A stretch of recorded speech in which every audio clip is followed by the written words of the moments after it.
Hola a tothom, espero que em sentiu bé i no mogui massa el micròfon. Estic molt contenta d'estar aquí. Jo soc investigadora postdoctoral al Barcelona Supercomputing Center, a un laboratori en el qual fem ciències socials computacionals i humanitats computacionals. I just recentment, el novembre passat, vaig defensar la meva tesi a la Pompeu Fabra sobre tecnologies de la informació i la comunicació. I estic molt contenta d'estar aquí perquè la meva tesi era com mesurar i com entendre la polarització online i com interaccionen les usuàries en aquestes plataformes, quins temes poden ser més divisius o menys i com es relacionen els algoritmes amb tot això. Per tant, és un tema que li he donat unes quantes voltes els últims 4 anys i estic molt contenta de poder parlar aquí una mica d'això avui. Bona tarda, jo soc la Carme Peiró, soc de professió periodista especialitzada en tecnologies de la informació i de la comunicació. Ara mirava la Emma i deia, no pot ser, perquè el que diré ara sembla repetit. Jo vaig fer la meva tesi doctoral a la Pompeu Fabra i la vaig defensar el novembre de l'any passat. I en concret no anava sobre el mateix, però sí que anava sobre la intel·ligència artificial, en concret sobre la transparència, el retiment de comptes algorítmic que les administracions i les empreses ens deuen a la ciutadania quan posen algoritmes que poden perjudicar les persones.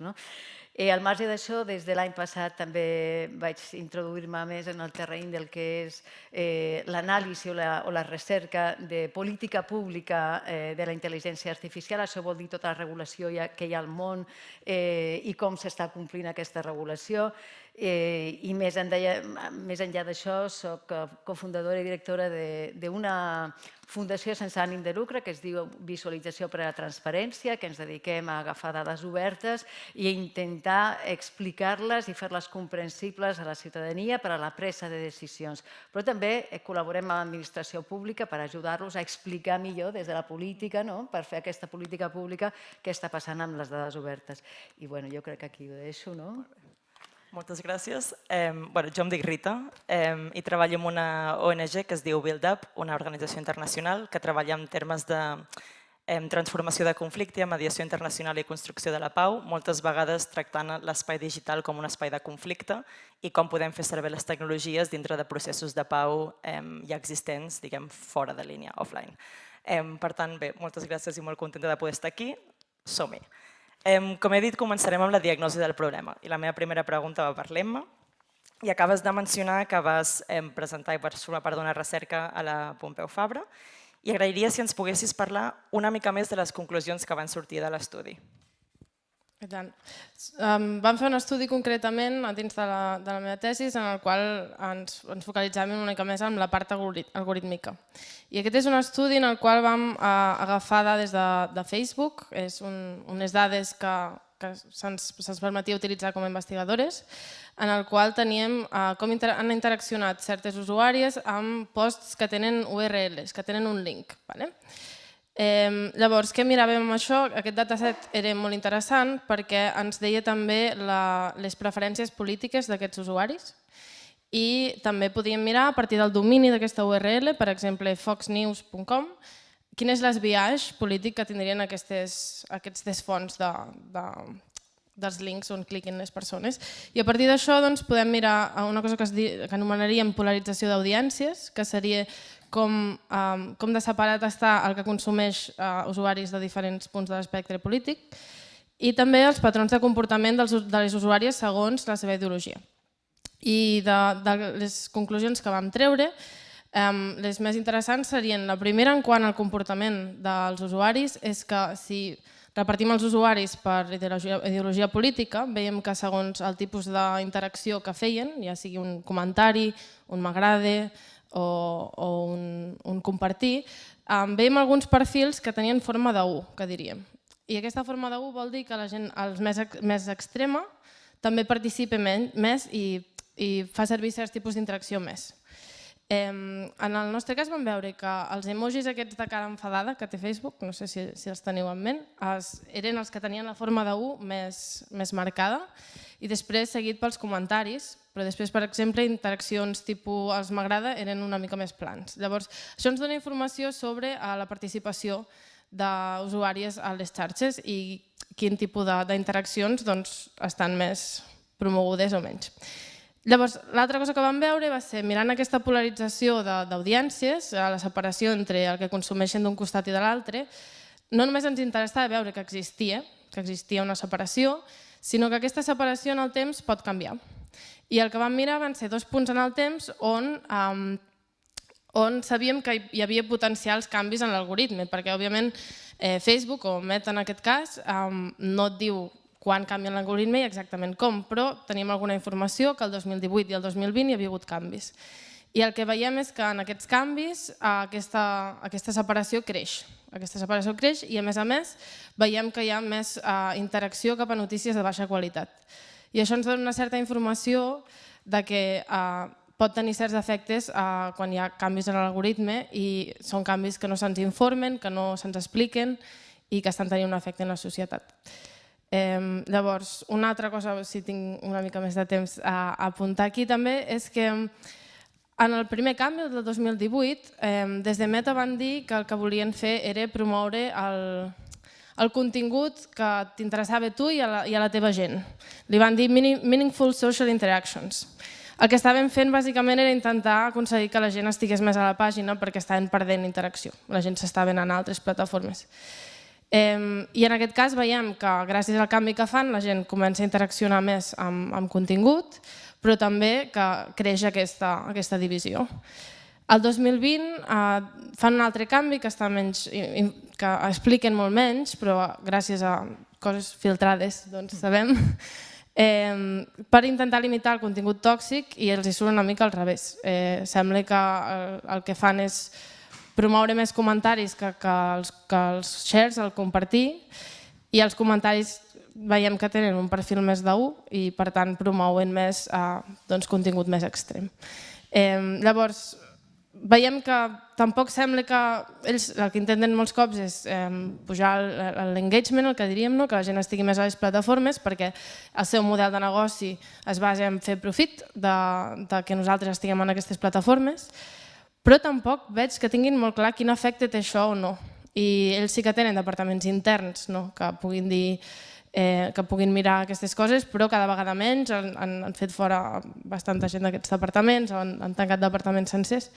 Per tant, també hi ha una idea de qui està mirant llavors quin efecte tenen aquests canvis. I em quedo aquí, que potser... Molt bé, moltes gràcies.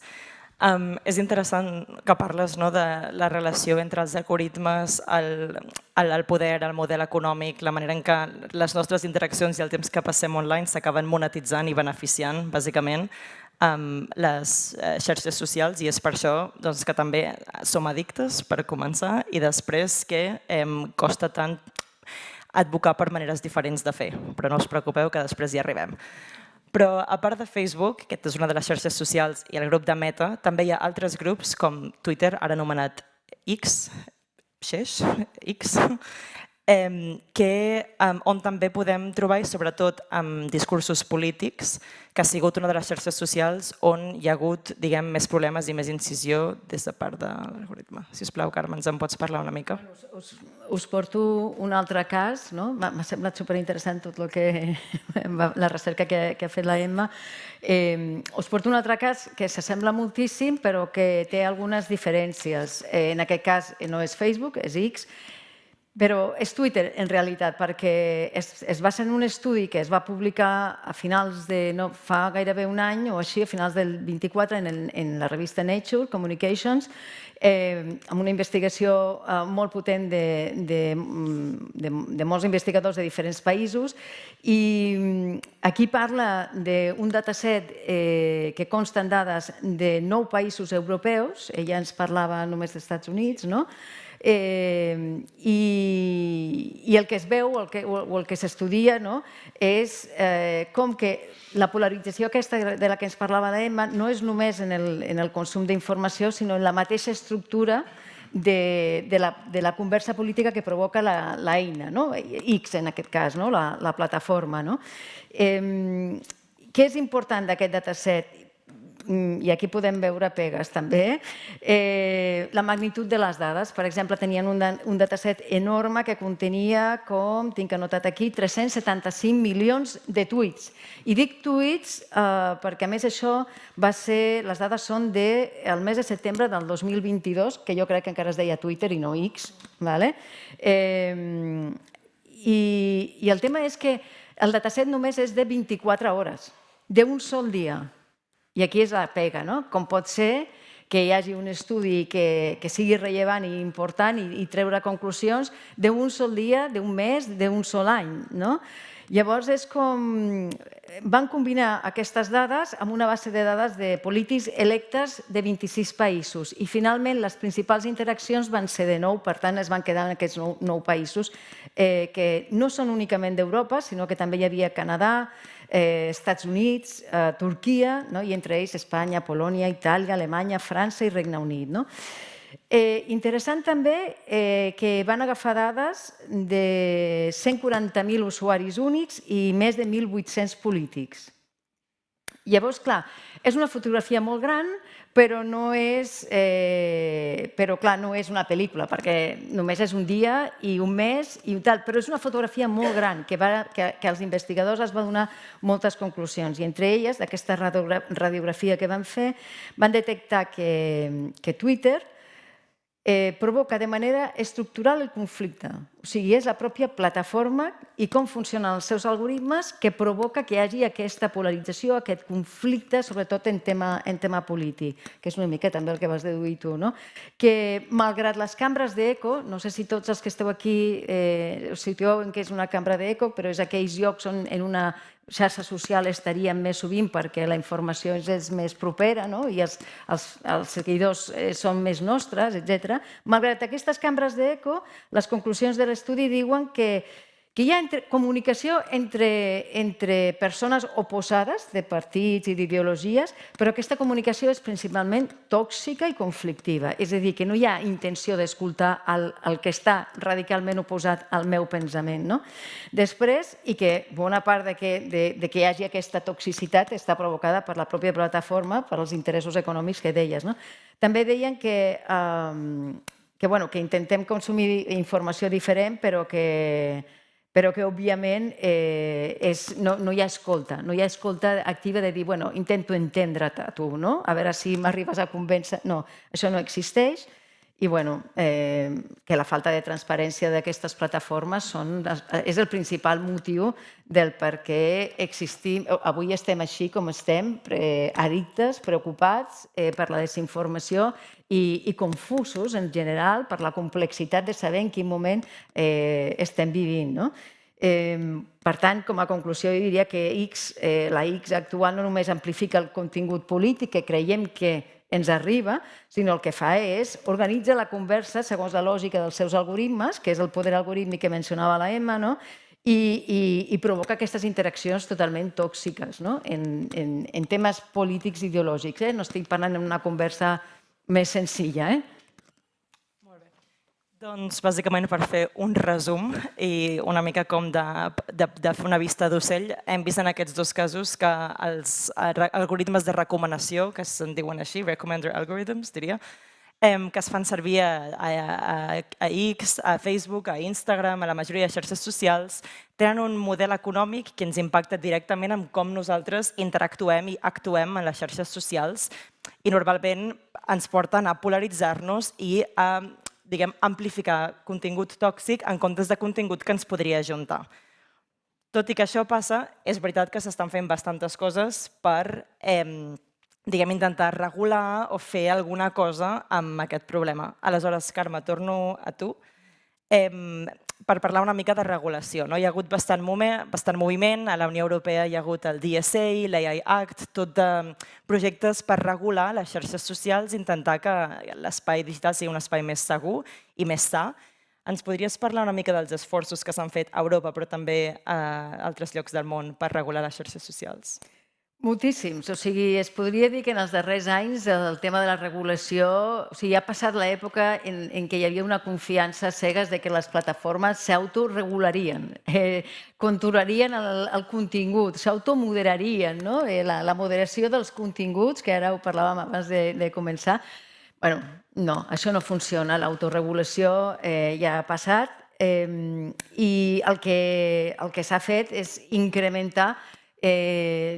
Fa 6 anys hi havia codis ètics per tots els governs, ara tots els governs del món tenen la seva estratègia d'intel·ligència artificial on posen l'èmfasis en els valors humans, en el respecte, en els valors ètics, etc. Hi ha de veure qui persegueix el compliment d'aquestes estratègies, però en general totes, i no només això, les lleis que has mencionat, la DSA, per part del govern, per part d'Europa, la AI Act també, que seria la llei forta que ha posat... S'han fet molts esforços per tenir aquesta llei que regula els usos de la intel·ligència artificial a Europa. Anem a veure ara què passa, perquè és molt nova, és molt tendra. S'estan creant en cada país, s'estan creant agències nacionals perquè vigilin pel compliment d'aquesta AI Act. La DSA, la Digital Service Act, és una de les que més ja fa temps està en vigor per controlar tot el tema pràcticament de la desinformació de les plataformes. Hi ha alguns casos, alguns exemples que ja en parlaré, de que ha servit almenys per donar un toc fort a alguna d'aquestes plataformes. Hi ha una llei que es coneix menys, que és la Digital Markets Act, també, que el que fa és intenta limitar el poder d'aquestes plataformes i obrir més la competència i la interoperabilitat, que després ja tocarem aquest tema si toca. Però, com veieu, aquí a Europa la Unió Europea porta des de fa 10 anys, que jo recordi, invertint molts diners en classificar, categoritzar què és desinformació, etc. Fora d'aquí, el Regne Unit i Austràlia, per posar 2 països, també tenen models avançats en aquesta regulació de cura i seguretat de tot el que és el contingut online. I he de dir que alguna cosa sorprendrà, no sé si us sorprendrà, que, per exemple, si nosaltres la AI Act la tenim en vigor des de l'any passat, el 24-25, si, per exemple, la Xina va aprovar el 2022, no és una llei d'intel·ligència artificial, sinó que és la Internet Information Service Algorithmic Recommendation Management Provisions, per controlar els algoritmes de recomanació que ara estem parlant aquí, des del 2022. I es podria dir que són avançats en aquest sentit, perquè controlaven només que hi ha una diferència. L'aplicació d'aquesta llei a la Xina no té el mateix sentit que l'aplicació de la llei europea a Occident, en el sentit que a Occident el que intentem és la protecció dels drets humans i els valors ètics, o sigui, empoderem a la ciutadania i diguem-ne que en la part xinesa el que hi ha també és un control polític, una estabilitat social, sí, però sobretot supervisió des de l'Estat. O sigui, són models de govern diferents i les lleis són avançats i són aplicades de manera diferent. Això és el que volia deixar clar. I a banda d'això, una de les coses que en aquests darrers anys estic més enfocada és en que tots els països del món tenen aquesta estratègia d'intel·ligència artificial. O sigui, des de ja fa anys, alguns d'ells aquí a Catalunya en tenim la nostra pròpia, a l'estat espanyol i tots els països del món que podeu imaginar, si cerqueu, tenen la seva estratègia, que són com els paràmetres per dir què volem fer, com volem fer servir i no volem fer servir la intel·ligència artificial en l'àmbit domèstic, social, polític, professional, etc. Gràcies. És veritat també que la regulació ha sigut com el focus, diguem, de les institucions i de governs, però a la vegada hi ha hagut molts moviments de la societat i, diguem, activismes que s'han posat, que han dit anem amb compte que la regulació no sigui ni la manera, l'única manera de treballar o de fer front a aquestes coses, perquè també comporta alguns riscos. Aleshores, Emma, et volia preguntar quins beneficis i quines limitacions creus que té la regulació de les xarxes socials i també en quins problemes pots pensar que portaria una sobreregulació o crítiques de que si és més regulació o si és més censura. Merci per la pregunta. Jo crec que ara escombraré una mica cap a casa. Que crec que una part de la regulació que és molt important és ja no canvis immediats o exigir coses immediates, sinó regular la transparència. Perquè com a investigadora ens trobem constantment en què no podem treure conclusions perquè no tenim accés a informació que necessitem saber, com quan hi ha hagut canvis algorítmics o accés a dades que ens permetin fer els estudis. Llavors, crec que un tipus de regulació que normalment no hi pensem és la regulació simplement de poder demanar que s'obrin portes a informació que ara mateix està a porta tancada. I això relacionat una mica amb la DSA, la Digital Service Act, que és molt gran i engloba moltes coses, però també hi ha una part en la qual es demana que aquestes empreses tecnològiques tan grans, sigui TikTok o Meta o el que sigui, hagin de proporcionar dades i informació a les investigadores que vulguin estudiar possibles perills a la democràcia o a la societat que tinguin les seves plataformes. Això és esperançador, és molt interessant i hi ha hagut molt rebombori en la comunitat científica i alhora també hi ha una part d'incredulitat i de pensar no sé si això funcionarà perquè se'ls pot demanar moltes coses però fins a quin punt sé que les dades que em donaran seran de qualitat, fins a quin punt els hauré de perseguir molt i molt perquè em donin una part molt petita. Llavors, crec que abans de decidir quins algoritmes sí, quins algoritmes no, o el que sigui, necessitem evidència empírica de quines coses funcionen i quines no. I per poder fer això necessitem accés a totes aquestes dades. Llavors, hi ha altres regulacions que jo entendria que seria més on entra la qüestió de censura, que seria la regulació de contingut. I aquí sí que hi ha diferents maneres, hi ha moderació humana, ara mateix hi ha persones que la seva feina és anar mirant contingut i decidir si aquest contingut es treu o no, segons unes guies que tenen. Aquestes persones treballen en condicions terribles i molt mal pagades.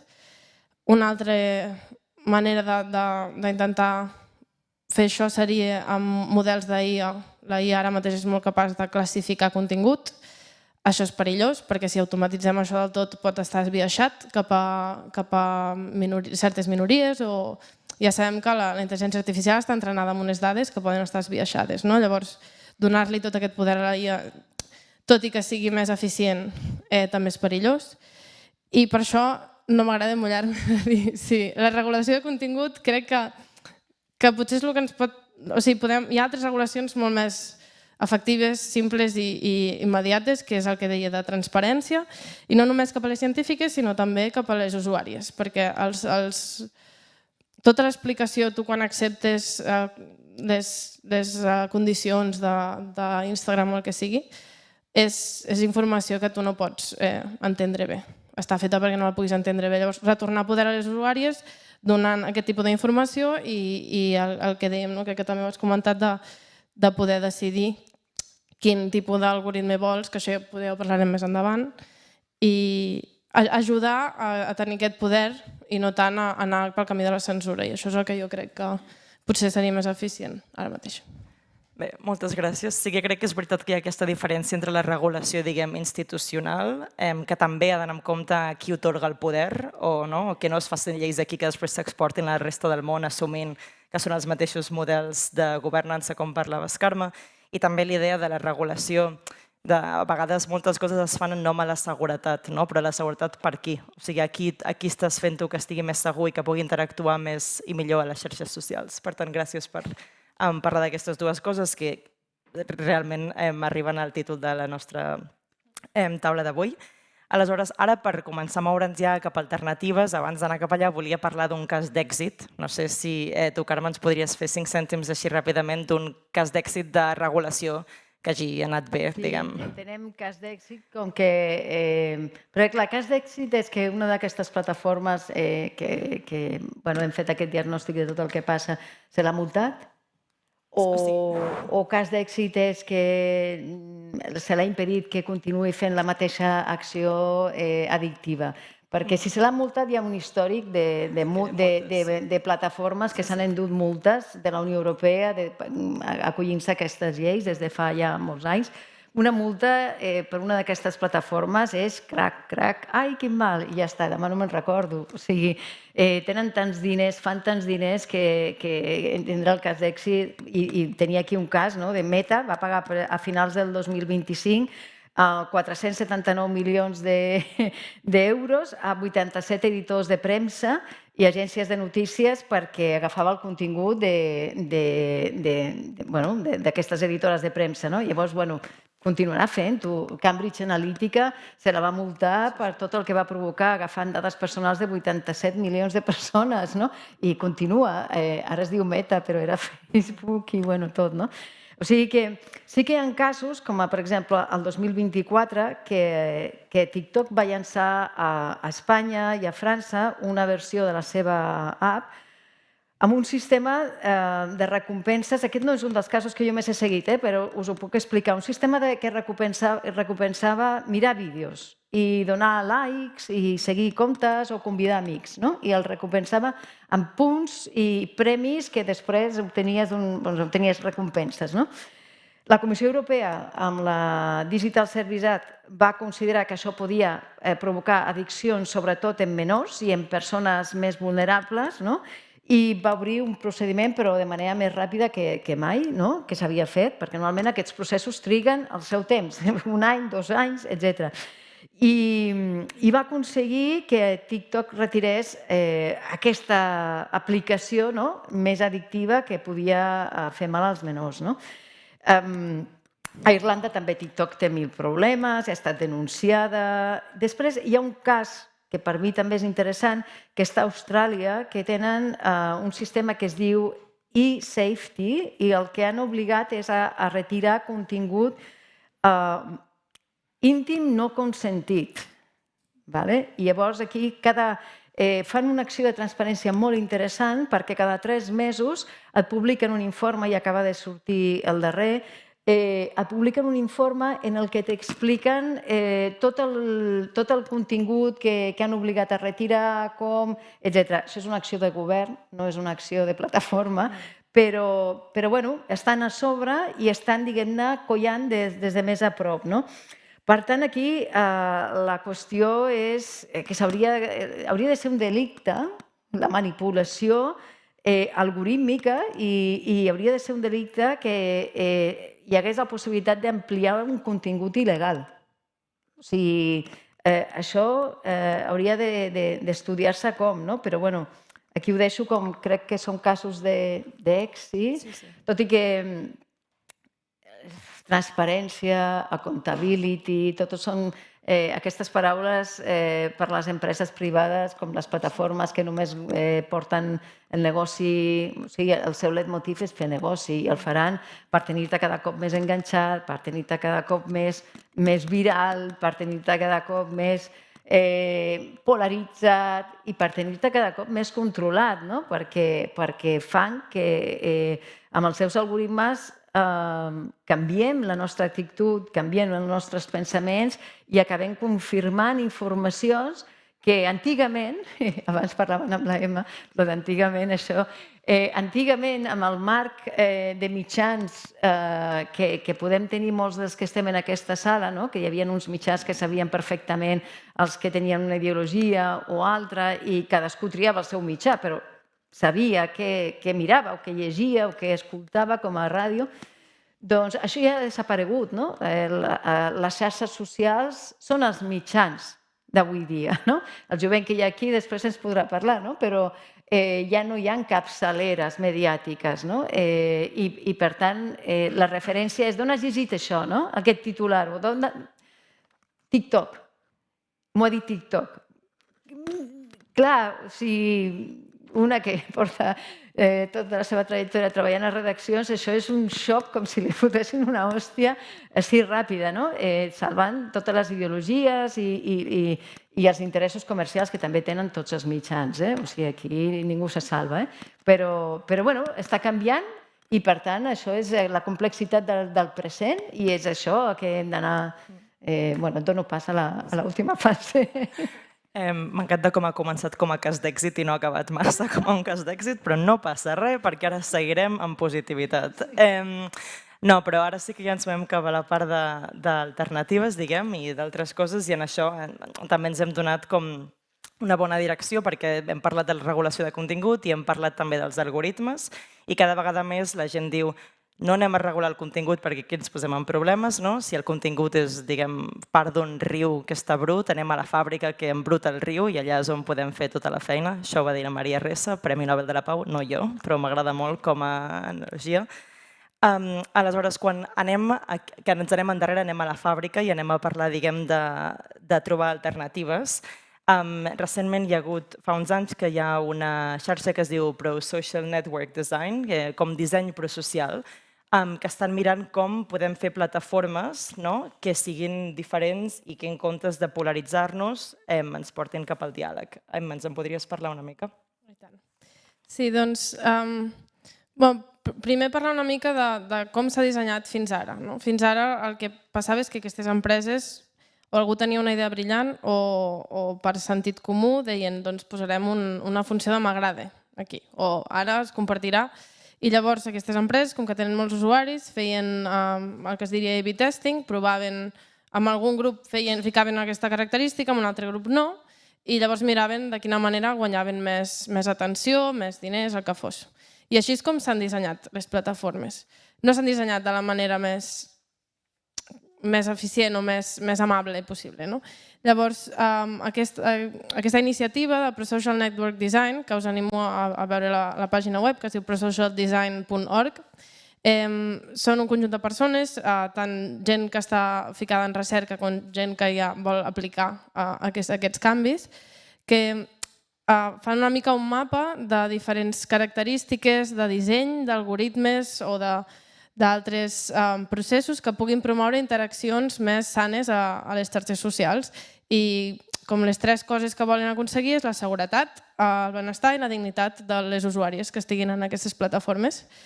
És molt interessant perquè venint de la recerca també veus molts cops que nosaltres anem parlant del que veiem i el que no, però després dius, i això on va?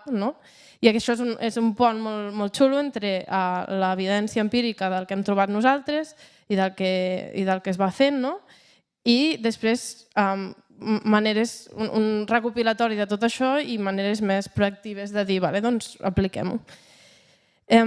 Llavors, alguns exemples de coses que estan... El que veureu si entreu a la pàgina web són diferents característiques que pot tenir una xarxa social i si això pot promoure aquest tipus de comportaments prosocials. I si anem en quant als algoritmes, per exemple, veuen que tu pots ordenar el contingut que veus a una xarxa social segons diferents criteris. Ara mateix el criteri és el que et doni més, el que et faci estar més a la xarxa social, el que promogui que tu estiguis més estona allà i vegis més anuncis, perquè això és com l'objectiu. Però hi ha altres maneres d'ordenar quines coses veus primer i un serien els algoritmes pont, per exemple, que el que fan és, si tu tens un perfil dels usuaris, que les xarxes socials tenen un perfil de tots nosaltres, intentes escollir contingut que estiguin interaccionant gent de tot l'espectre ideològic i positivament, i llavors tu poses allò a dalt. Per tant, estàs buscant contingut en el que la gent hi pugui estar d'acord dels dos bàndols. Llavors hi ha altres estratègies, serien contingut que li diuen algun tipus de validació sorpresa, que seria agafar fonts que segueixen comptes d'un costat o l'altre, però que el contingut que estan promovent doni suport a l'altre costat, com si diguéssim. Perquè llavors, si tu veus una font fiable, una font fiable per tu, una font que tu respectes, dient una altra cosa, potser et fa pensar una mica més enllà i no et quedes amb una identitat molt calcificada de aquest és el meu grup i sempre pensem això. Altres opcions, per exemple, és amb models d'IA veure quin contingut promou animositat, quin contingut està promovent aquest tipus de comportaments que estaves comentant abans de X i en comptes de ficar-lo dalt, treure'l cap a baix. I després, per exemple, simplement cronològic. El que passa és que s'ha vist que ordenar els posts cronològicament no ajuden ni en que la gent s'interessi pel que veu, ni tampoc gaire en què canvi el tema de polarització. I no només hi hauria canvis en els algoritmes, sinó que també hi ha canvis en el disseny de la plataforma en si, perquè no és fixe que haguem de tenir un feed i uns missatges i el que sigui. Llavors, per exemple, hi ha un tema que em va semblar molt curiós, que és el tema basant-se en Reddit. No sé si aquí algú fa servir Reddit, és bastant centrat en els Estats Units, però Reddit té com unes comunitats i aquestes comunitats cadascuna té les seves normes. I el que han vist amb aquests estudis és que comunitats que tenen normes funcionen millor si a la gent se'ls va recordant aquestes normes, funcionen bastant bé, però només funcionen si tu sents que formes part d'aquella comunitat. Si a tu et fan un recordatori de civisme a Twitter en general, això no ajuda. El que ajuda és que tu sentis que formes part d'una comunitat i que si tu no segueixes les normes, se't farà fora d'aquesta comunitat, perquè com a éssers humans volem formar part. Llavors, aquests petits detalls en realitat són molt importants i està bé tenir un recopilatori de si volem crear noves xarxes, doncs tenim una mica de guia per com fer-ho. I la veritat és que ja hi ha algunes iniciatives que estan començant a construir xarxes socials. Així, a Europa, per exemple, n'hi ha una que es diu Sparkable, però n'hi ha moltíssimes altres que comencen a intentar posar aquestes coses en pràctica i realment crear, a veure si ja ens podem relacionar diferent a xarxes socials. Però és veritat que no sempre és fàcil sortir de les xarxes socials en les que estem perquè tenim comunitats, perquè estem addictes, perquè ens encanta el contingut, perquè estem acostumades. Però és veritat que més enllà dels algoritmes, quines alternatives hi ha en aquest sentit de moure'ns de les plataformes que fem servir o d'interactuar diferent dins d'elles? Carme. Jo diria que aquesta és una, o sigui, estem explorant les xarxes que has mencionat tu, són unes altres. La bona notícia és que hi ha alternatives. Jo diria sobretot això, la bona notícia és aquesta. Tot porta el seu temps i jo diria que tot parteix d'una voluntat individual i col·lectiva.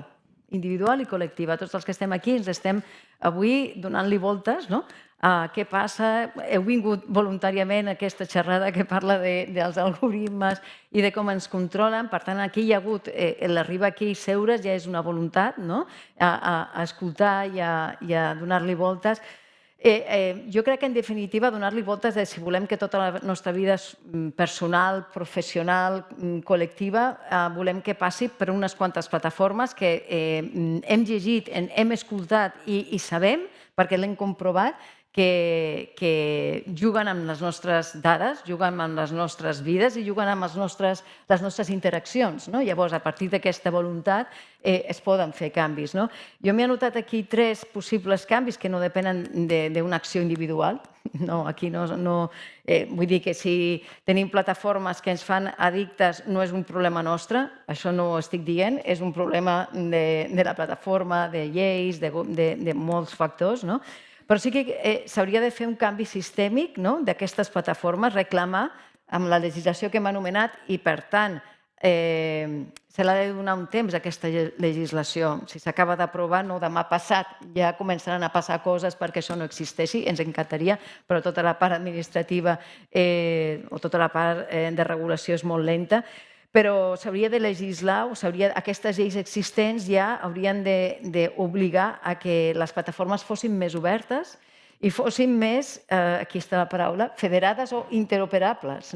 I interoperabilitat, no sé si és un terme que es coneix suficient, és que tu puguis tenir, diguem-ne que seria la llibertat digital real, per dir-ho, que tu estiguis vulguis marxar d'una plataforma, de Facebook o el que sigui, i no et faci desaparèixer del món. O sigui, que tots els teus seguidors et continuïn seguint en la plataforma que tu tries i no hagis de crear de nou tota la teva audiència, vida social, vida professional, etc. I això és una cosa que no està passant encara. Això podria ser una bona alternativa, un bon canvi, que lògicament aquí va d'obligació, legislació, etc. Podria haver un canvi també col·lectiu, això que parlava abans, en el sentit que ens decantéssim més per buscar, per promocionar, per crear, per què no, col·lectivament aquestes alternatives que tinguessin plataformes més locals, més properes i més sectorials, més en l'àmbit educatiu, més en l'àmbit molt sectorialitzat professional, per què no? No una gran plataforma per a tots els professionals del món, sinó alguna cosa més acotat, més local, més controlat, més cultural també, que ens sentíssim més a prop i potser més petit, en el que realment poguessin aquí, això seria una alternativa. És a dir, això cal temps, organització, col·lectivitat, però no és impossible, aquí ens heu deixat exemples. I sí que hi ha una part que és individual, que és decidir en àmbit individual què fem i què no fem cada instant amb aquests inputs que ens arriben de les plataformes. Podem decidir petites coses, podem decidir no tenir les anotacions o no tenir les... Com dieu, jo l'he eliminat i ja cada cop que surt un nou missatge, les notificacions, decidir eliminar les notificacions. Per tant, què t'implica això individualment? Que no et tallen una conversa, però que tu has d'estar pensant, si t'interessa, vés a saber si m'ha arribat aquell missatge de WhatsApp, vés a saber si m'ha arribat aquell missatge de Telegram, vés a saber si hi ha alguna cosa nova en el meu LinkedIn, has de ser tu qui va. Però, per tant, si estàs ocupada en una feina, en una conversa o tal, no aniràs perquè tens en el cap que quan acabis de fer això aniràs a l'altre. Això és una opció individual molt senzilla que es pot fer com a... Això es poden prendre altres accions individuals. Hi ha gent que es controla el temps que passa en cada plataforma, hi ha gent que, cadascú té els seus recursos, hi ha gent que es limita el temps. Estaré només en Instagram 15 minuts en comptes de 30 i s'ho controla. Vull dir, són petites accions individuals que et fan ser més conscient, en definitiva, del que estem parlant. Si necessites controlar el temps que passes en una plataforma, ets conscient que estàs fent aquella acció de control i a sobre potser és més conscient del que estàs llegint, del que estàs consumint, de com t'ho estan donant, de qui te l'ha donat, de per què te l'ha donat. I totes aquestes preguntes que et fas a tu mateix, tu mateixa, et fan reflexionar i potser és també individualment una alternativa a no estar en l'addicció pura i dura. Sí, la intencionalitat, com ens relacionem, hem de ser intencionals en moltes altres coses, doncs també amb això. Doncs ara que també parlàvem individualment i col·lectivament, que la Carme ens donava uns exemples, què creus que podríem fer dintre d'aquest pro-social design que parlaves, diguem, des d'un punt de vista col·lectiu i individual, deixant a banda que està passant tot aquest canvi sistèmic, o esperem que segueixi passant, de formar part, interactuar i actuar amb les xarxes? O sigui, quines alternatives tenim?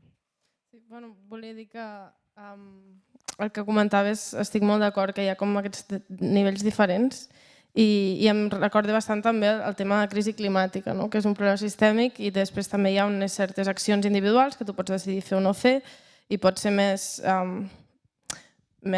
rígid o menys, i això al final també té a veure amb privilegi i ara mateix estar totalment desconnectat de tot és un luxe, perquè hi ha gent que depèn d'Instagram per la feina que fa, hi ha gent que ha d'estar a LinkedIn per assegurar-se que és visible en el món laboral.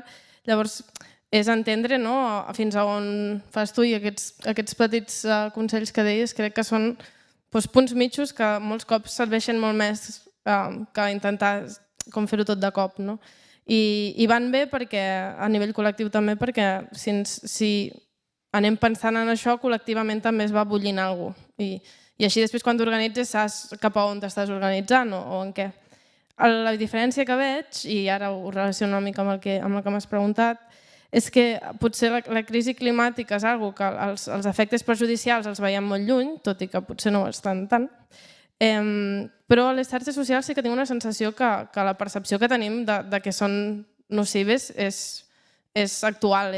Jo tinc molta gent al meu voltant que és molt conscient que si es passa 2 hores a Instagram se sent malament després.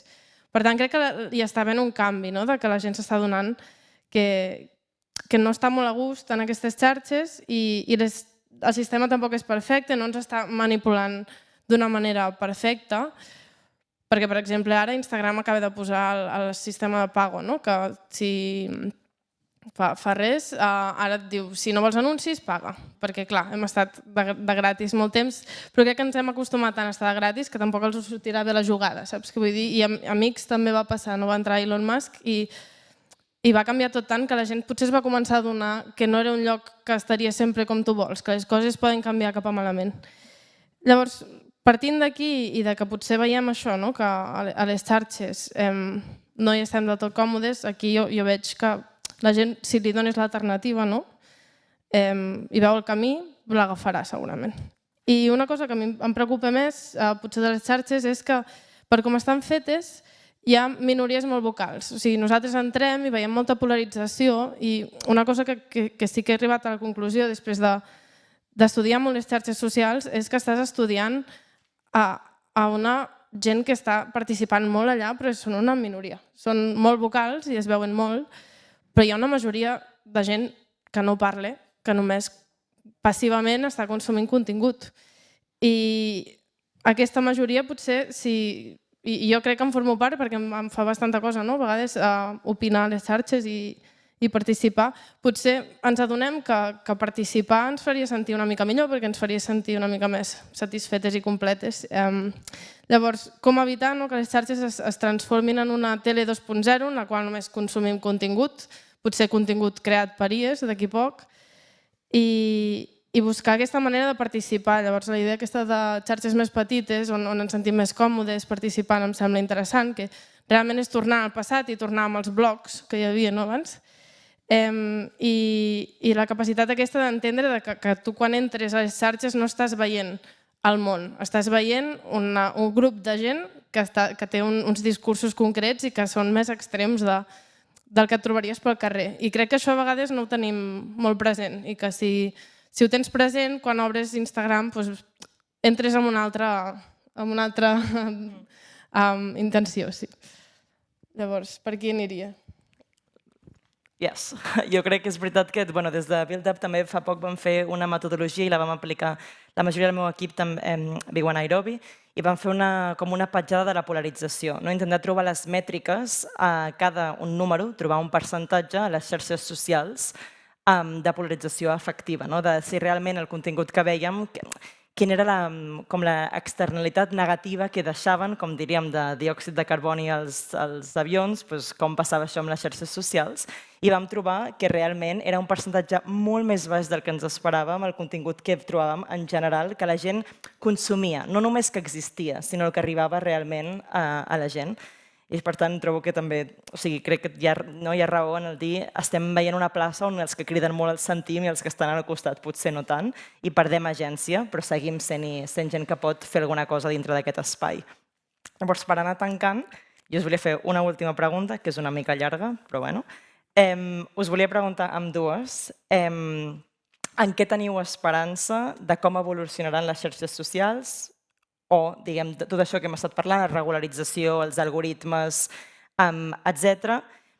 I inclús com podrem arribar a incidir del poder que les fa que siguin així per poder arribar tenint com societats on el contingut, on podem interactuar bé i poden ser espais sants de discussió, diàleg i no tant com de baralla que tot i així ens acaben deixant una mica tristos. Et deixo la paraula. Et toca. Bueno, crec que és una mica per on està anant, no? Crec que tinc esperança en que les tecnològiques que tenen aquestes plataformes potser estic esperant que fallin una mica, no? Que facin algun pas en fals perquè ens adonem més dels problemes que hi ha. I crec que els estan fent i aquí tinc una mica d'esperança. I l'altra és que la gent tingui ganes de participar i que es facin coses com aquesta exposició o xerrades per animar a la gent que vol participar a saber com fer-ho i a quins espais fer-ho. Llavors, sí que volia aprofitar per parlar d'un llibre que he portat aquí que just tracta de molts d'aquests temes i a mi em va ajudar molt a també generar-me una opinió. Es diu Las redes son nuestras, una història popular d'internet i un mapa per a volver a habitar-la, de Marta G. Franco, si us heu quedat amb ganes de més d'això. I em va agradar molt perquè també vinc de fer investigació una mica pessimista, de dir que no funcionen les xarxes que ja coneixem, i em va donar com l'optimisme aquest de dir hi ha camins possibles nous i ja hi ha molta gent fent moltes coses, hi ha col·lectius que estan denunciant aquestes empreses que potser han de pagar uns diners que no els hi suposen molt, però com que és un precedent després per continuar, no? I sí, o sigui, no tirem endavant sense ser una mica optimistes i tenir imaginació, perquè internet al principi era un lloc, no? Perquè tinc entès, però jo era molt petita quan va començar. Era un lloc molt lliure on hi havia molta imaginació, moltes ganes de crear i molta sensació col·lectiva, no? I poder tornar una mica a això. Quan era això? Això m'ho pots explicar tu. Tu eres molt petita, no? No, la pregunta és el que jo crec o el que m'agradaria? Jo crec que és el que t'agradaria, ja que estem. Vale, doncs llavors sí, tinc resposta. El que m'agradaria és que la governança d'aquestes plataformes fos més exigent del que ho és ara. No val només tenir una llei i una legislació, s'han de tenir gent que vigili que el compliment d'aquestes lleis i que, per tant, aquestes plataformes no siguin tan impunes i que perquè hem d'estar parlant d'això, de lo malament que ho fan unes plataformes que, a més, ens agafen, ens roben les dades per després colar-nos i fer-nos addictes i tenir problemes de salut mental. Quina bogeria, no? Sí que és cert que quan va aparèixer internet no estàvem en aquesta bogeria. I tots els que estàvem allà érem uns ingenus i pensàvem que internet seria aquell espai lliure, col·laboratiu, creatiu, cultural i fantàstic, que quan va arribar tota la part de negoci, 5 anys més tard, això es va acabar d'una volada, no? Però va ser maco poder viure aquells 5 anys en aquesta somriure permanent de que guais i que hippies que tornem a ser tots. Això m'agradaria, una més exigència de la governança, més pluralitat tecnològica, és a dir, que no hi hagin 4 empreses, que hi hagin 25.000 empreses, que em facin pensar quina empresa vull triar en funció de totes aquestes coses que ja ha mencionat també la Emma. I després això, que hi hagués prou algorítmic literacy o alfabetització algorítmica, aprenentatge crític, mirada crítica des de ben petits, que és una cosa que es repeteix des que fa 10 anys que em vaig posar en tota aquesta part més ètica de la IA, que es repeteix insistentment i que passa per política pública, per ser valents i dir, a partir d'ara, des de primària, des dels 3 anys, començarem a explicar què és un sistema operatiu, què és una tecnologia, com es programa, com es pot ser hacker, com pot tenir una mirada crítica davant d'això, davant d'allò, com no acceptaré aquest contingut d'aquesta xarxa social. O sigui, per què m'han de prohibir entrar en una xarxa social o rebre un contingut? O sigui, estem en una bogeria, no? I en realitat el que hem d'aconseguir és ser més lliures. O sigui, que el meu desig és poder ser més lliures, més plurals, i que perquè els algoritmes no són dolents, la IA és una tecnologia que és superpotent i que podem fer 1000 coses, el problema és els negocis que es volen fer a causa d'espatllar-nos literalment la vida social, professional i perjudicar-nos la salut, en aquestes addiccions, el descontrol amb menors, no sé, tota aquesta bogeria que sabeu i que estem aquí. Aquest és el meu wish. Bueno, gràcies, deixem-ho. No, jo només diria també que per afegir, i sense entrar en positivisme tecnològic, que la tecnologia ho salvarà tot, perquè clarament no està fent això ara mateix a molts llocs del món, dir que també molts d'aquests problemes que hem parlat, i això també ho hem parlat entre les tres, que tampoc és nou, que cada vegada que entra la teoria de mitjans, cada vegada que entra una nova manera de relacionar-se, un nou mitjà, un nou àmbit, el poder sempre hi ha sigut i hem d'aprendre, o sigui, diguem, què fer ara en aquest nou espai, només que ara està tot passant molt ràpid, però per això estem aquí.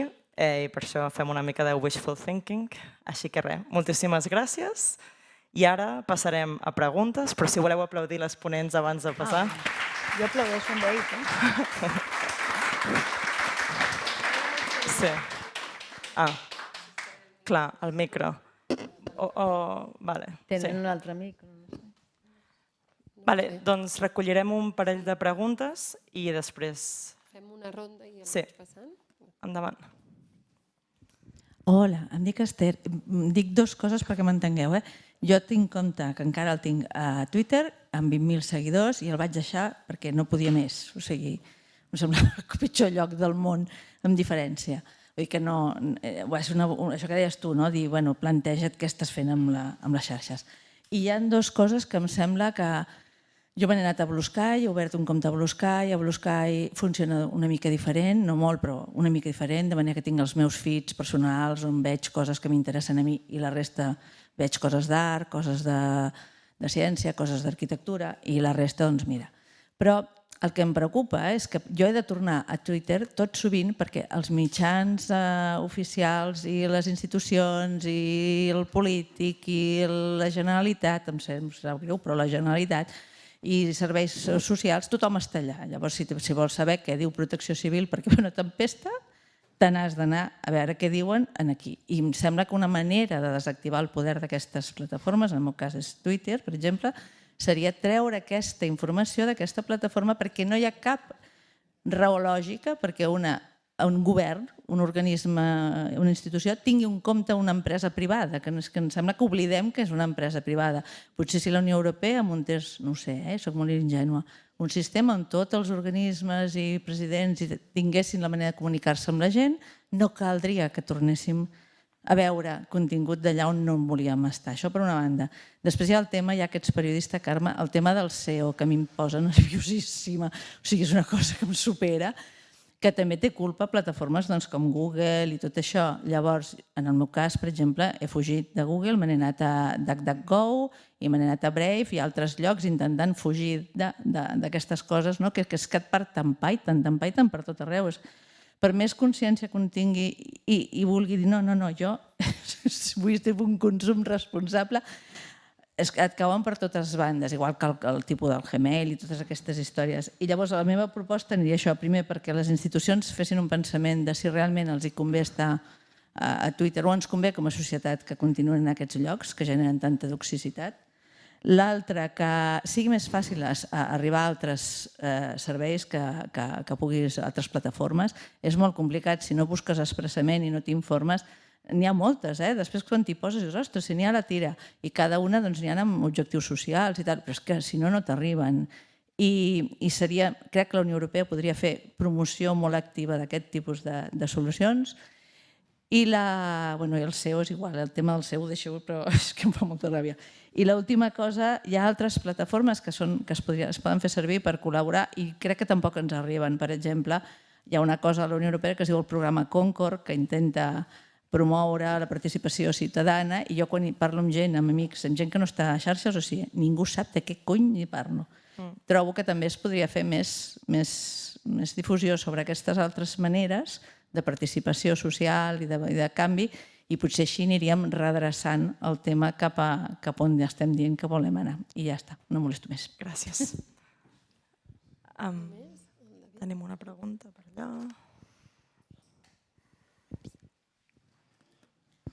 Hola, bon dia. Ens explicàveu les alternatives, però m'ha quedat una mica buit la reflexió al voltant de, en lloc de proposar altres tatamis o altres terrenys de joc, com poder treballar en el terreny de joc en el qual estan interactuant els principals actors polítics i socials. Si nosaltres, diguem-ne, que busquem una xarxa alternativa, que sigui més sana, que no ens intoxiqui tant, deixem de poder participar en una conversa pública que existeix malgrat nosaltres. Està allà la conversa. I incidir sobre la conversa és important també, perquè si no el que estem proposant com a alternatives és, perdoneu-me l'expressió, però muntar la nostra pròpia bombolla. Una bombolla sana, menys tòxica, però que desconeix quin és l'esdevenir de la conversa pública. I això ens pot tranquil·litzar la consciència i calmar els nervis, però no modifica tampoc la correlació de forces pel que fa als principals actors que generen informació. Perquè les xarxes socials, malgrat que no sigui un espai d'informació amb cara i ulls, on hi ha mediadors que contrasten, etc., és la font d'informació dels propis mitjans de comunicació, que quan han de buscar fonts van a les comptes de les xarxes socials d'aquests actors i comenten allò que diuen a les xarxes socials, amb la qual cosa es dona la paradoxa que els mitjans públics acaben comentant el que es diu a través d'una xarxa privada que s'ha generat al voltant d'una gestió de la polèmica en les xarxes privades que alimenten la controvèrsia polaritzant i, per tant, no acaba sortint del tot. És a dir, com fer la guerra de guerrilles? Eugènia, una pregunta més. Si n'hi ha, i si no, seguim. Ja està? Vale, doncs molt bé. Així més fàcil. Teniu les dues un moment per contestar la pregunta. No sé si tindré respostes per a tot això.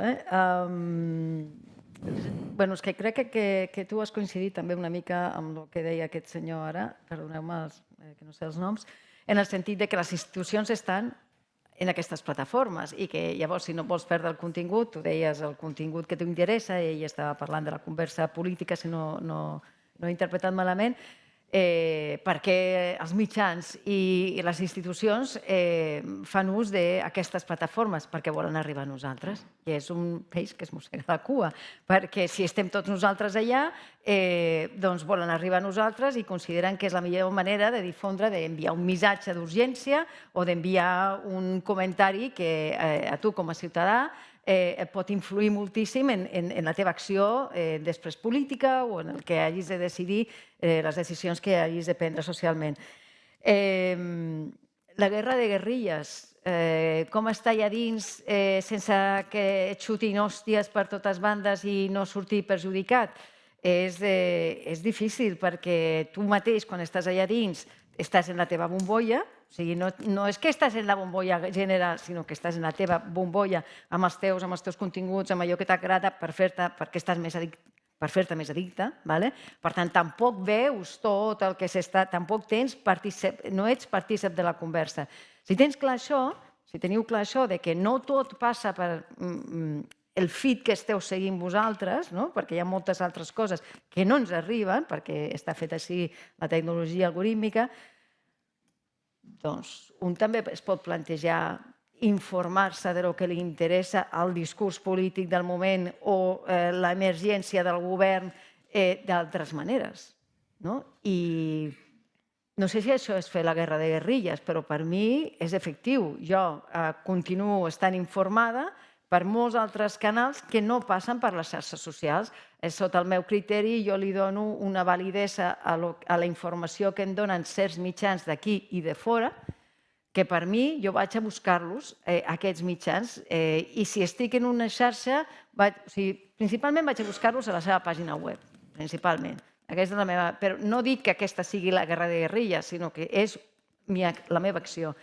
I després prenc accions com la que ja ha estat esmentada, el Brave, i no em xuten galetes, i per tant hi ha molta informació que a mi ja no m'arriba, tòxica o no, no perquè els buscadors... Però són accions que al final, per mi, fer la guerra de guerrilles és com protegir-me d'aquesta manera, sabent que la tecnologia em dona eines, que és difícil, que t'has de tenir la voluntat, que t'has de buscar la informació, com deia aquí, no? Ostres, és que sí que n'hi ha, però m'he de posar a buscar-la, no? Doncs si fas aquest esforç, al final acabes fent la teva tàctica de dir, que m'esquitxi, però el menys possible, no? Sense sortir-te, perquè jo estic a les xarxes, però tinc perfil públic de fa molts anys, des de l'inici pràcticament de totes, i Blue Sky i altres que vaig provant. La meva natura fa provar-me tot des de l'inici.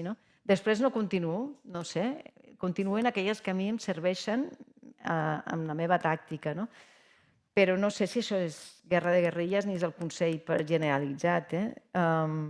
I totalment d'acord que s'hauria de fer més promoció des de les institucions, més difusió de les alternatives, més. Que no deixa de ser més alfabetització digital, algorítmica. En aquesta conversa no han sortit totes les problemàtiques dels chatbots i els LLMs i que si Gemini o que si OpenAI, però cada cop és més complex el món i sí que des de la institució podria, des de l'escola, podrien donar-se aquestes difusions d'aprendre que hi ha altres coses, perquè existeixen. Perdona, Emma, que t'he acaparat molt de temps. M'ha anat bé per pensar una mica, gràcies. No, jo volia comentar i seguir una mica per aquí també. La idea també és saber per què volem les xarxes, no? Hi ha diferents raons. Una pot ser visibilitat que necessites per la feina, perquè si ets artista o periodista o fins i tot investigadora, vols estar allà perquè si no sembla que no existeixes i no et trobaran si vols formar part del que està passant. L'altre seria per informació, que no és la manera més recomanada d'obtenir la informació, les xarxes. Estic d'acord que hi hauria d'haver potser algun tipus d'estructura pública en la qual els anuncis poguessin estar allà i no haguessis d'anar a Twitter. Això sí, estic totalment d'acord. L'altra raó per la qual pots voler estar a les xarxes és per tenir una comunitat i sentir que formes part d'una comunitat.